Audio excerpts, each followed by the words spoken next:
5 days after the checkered flag fell in Budapest, the man with 7 world titles to his name is still explaining himself to reporters instead of celebrating a result.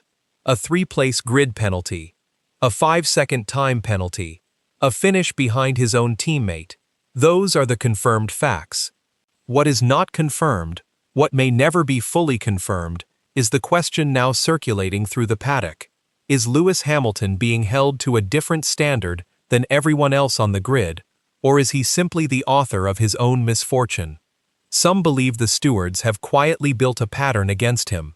Almost nobody read it properly. Others insist he has nobody to blame but himself. Both camps point to the same weekend as proof. Start with what actually happened, because the facts alone are strange enough. In Q3 at the Hungaroring, Hamilton set the second fastest time of the session, just 12 thousandths of a second off pole.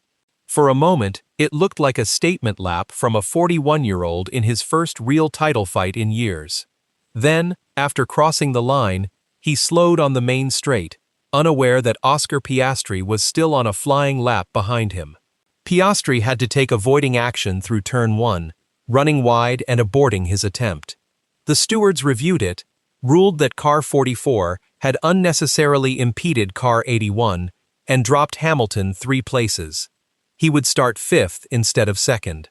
Then, in the race itself, under a virtual safety car period, Hamilton was called into the pits and was clocked, according to the official FIA documentation, at exactly 80.1 kilometers per hour in an 80 kilometer per hour zone. 1/10 of a kilometer per hour. 5 more seconds added to his race time. He finished 5th, behind his own Ferrari teammate Charles Leclerc, in a race won by Lando Norris. Why does 1/10 of a kilometer per hour matter enough to build a narrative around? Here's the plain language version. Pit lane speed limits exist because mechanics and personnel are working just feet from moving cars, and F1 timing loops measure speed with a margin of error built in, typically half a kilometer per hour either direction. So when a car is flagged for exceeding a limit by a margin smaller than the system's own stated tolerance, it raises an obvious question.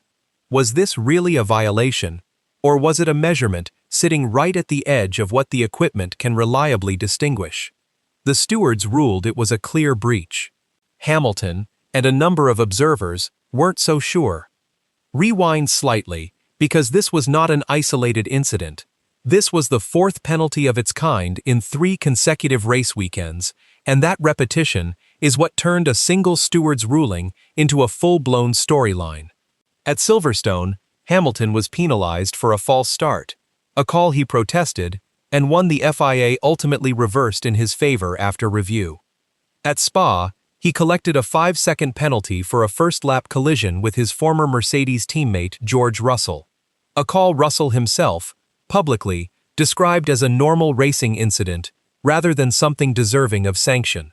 Then came Hungary's double hit. 4 penalties, 3 weekends.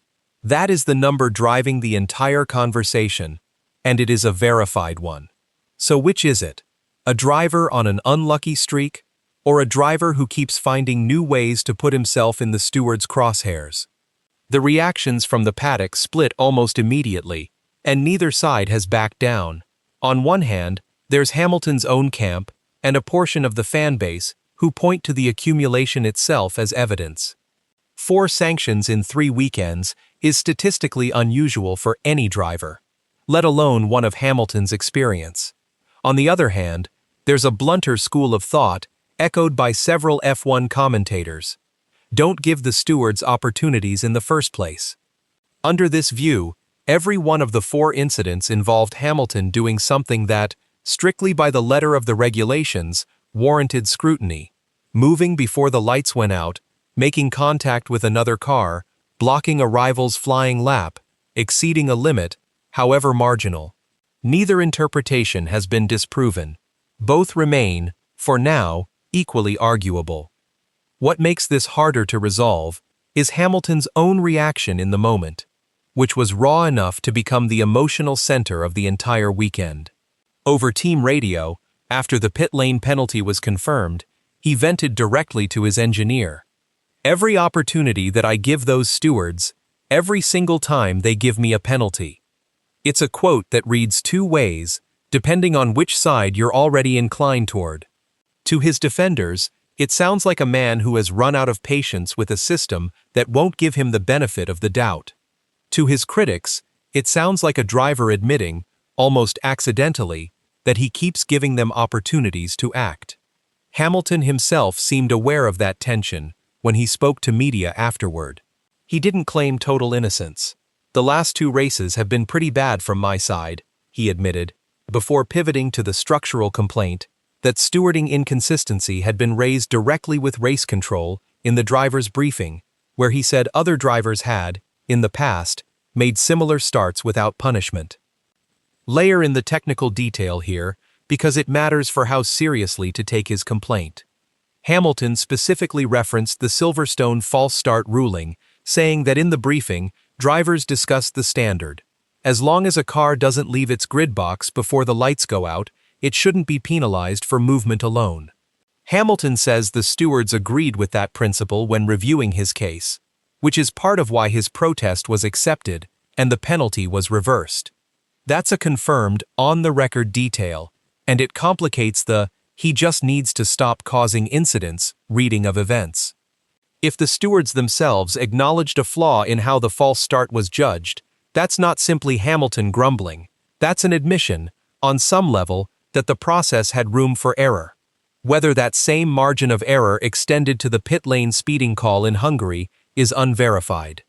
Hamilton clearly believes there's a pattern. The FIA has not confirmed any such pattern exists. Zoom out further, because none of this is happening in a vacuum.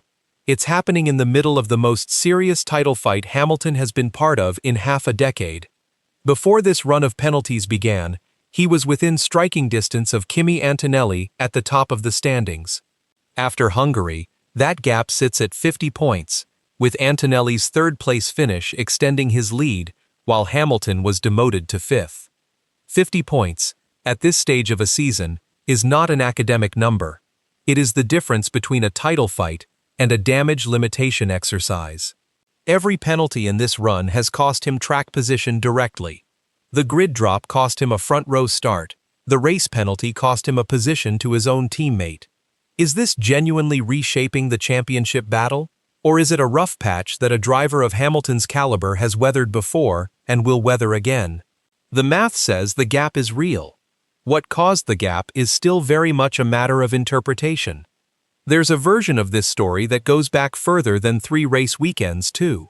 And it's worth asking whether that longer history changes how any of this should be read. Hamilton has, at points in prior seasons, raised similar complaints about a lack of what he called transparency and accountability in steward decisions, following a penalty for leaving the track and gaining an advantage at a previous event where he was reportedly the only driver sanctioned for an infringement that several others were seen committing without punishment. Is that a coincidence spread across different seasons, or does it suggest something closer to a recurring friction point between one driver and race control specifically? Neither conclusion can be proven from the outside. What can be said is that this is not the first time Hamilton has framed a penalty as part of a broader pattern rather than an isolated call, which means the current controversy is landing on top of an existing, if contested, narrative rather than starting from nothing. It's also worth sitting with how Hamilton's own tone shifted across the weekend, because it complicates the picture of a driver simply lashing out. He didn't only vent, he apologized. Speaking during the driver's parade ahead of the race, after the qualifying penalty had already been handed down, he addressed what he called his own attitude following the incident, effectively walking back some of his immediate frustration in public before the race had even started. That's a notable data point on its own. A driver convinced he was being unfairly targeted doesn't typically apologize for his reaction to it. So was the apology sincere contrition, a calculated attempt to diffuse tension with the FIA ahead of a race where he still needed a fair hearing on track, or simply Hamilton being self-aware enough to know his radio outburst wouldn't help his case either way. Each explanation fits the available facts. none of them rules out the others. Consider, too, that this isn't the first time this exact pit lane scenario has played out for Hamilton this season. Earlier in the year, at Monaco, he received an identical 5-second penalty for exceeding the pit lane limit by the same tiny margin, 0.1 kilometers per hour, and reacted with the same public frustration, at the time calling for a review of the FIA's timing loop technology, and insisting his pit limiter had been engaged correctly. To be caught by the exact same threshold twice in one season is either a remarkable coincidence, a sign that Ferrari's systems are cutting things closer than they should, or evidence that the measurement margin itself is genuinely too tight for a car traveling at those speeds to reliably respect.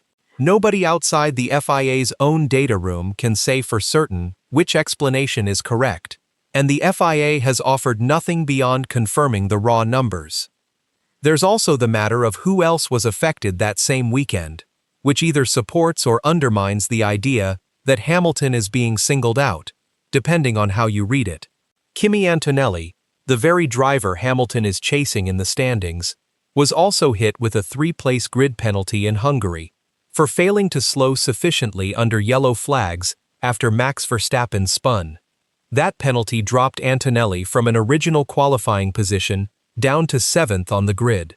If the stewards were applying scrutiny evenly across the field that weekend, including to the championship leader himself, that cuts against any theory of a penalty campaign aimed specifically at Hamilton. On the other hand, defenders of Hamilton's frustration might point out that Antonelli's penalty didn't ultimately cost him track position relative to Hamilton in the race. He still finished third, still extended his championship lead, while Hamilton's 2 penalties compounded on each other and directly cost him a place to his own teammate. Same weekend, same stewarding panel, 2 very different outcomes. Whether that reflects consistent standards applied to different offenses or an uneven distribution of consequences is exactly the kind of thing reasonable observers can disagree about without either side being obviously wrong.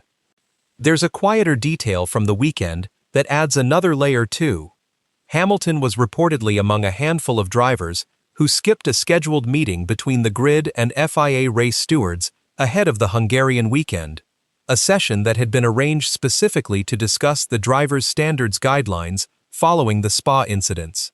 Lance Stroll and Fernando Alonso also opted out, according to reporting from the paddock. Does choosing not to attend a meeting about stewarding standards, in the same weekend he'd go on to publicly question those standards, suggest indifference to the process, or simply that he'd already made his case in the earlier driver's briefing over Silverstone and felt he had nothing further to add? It's a small detail, easy to miss, but it sits awkwardly next to his later insistence that inconsistency had been thoroughly discussed among the drivers. The two things aren't necessarily contradictory, but they don't sit as comfortably together as either side of this argument would like. And this is where the story stops being clean, because a complication has surfaced that neither side of the argument particularly wants to deal with. Independent reporting on the Hungarian pit lane incident has noted a discrepancy in exactly how far over the limit Hamilton was actually measured.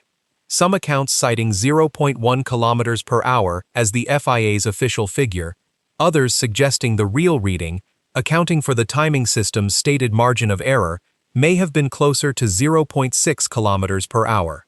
If the higher figure is accurate, it undercuts the sympathetic framing almost entirely. Belt 0.6 over the limit, even with an error margin applied, is a meaningfully clearer breach than a hair's width tenth of a kilometer per hour. If the lower figure is accurate, the case for an overly harsh, technicality-driven penalty gets stronger. As of now, this detail remains unresolved and should be treated as unconfirmed rather than settled fact in either direction. It's the kind of complication that arrives just when a narrative feels like it's found its shape, and it refuses to let either side claim a clean victory. So where does that leave the actual question?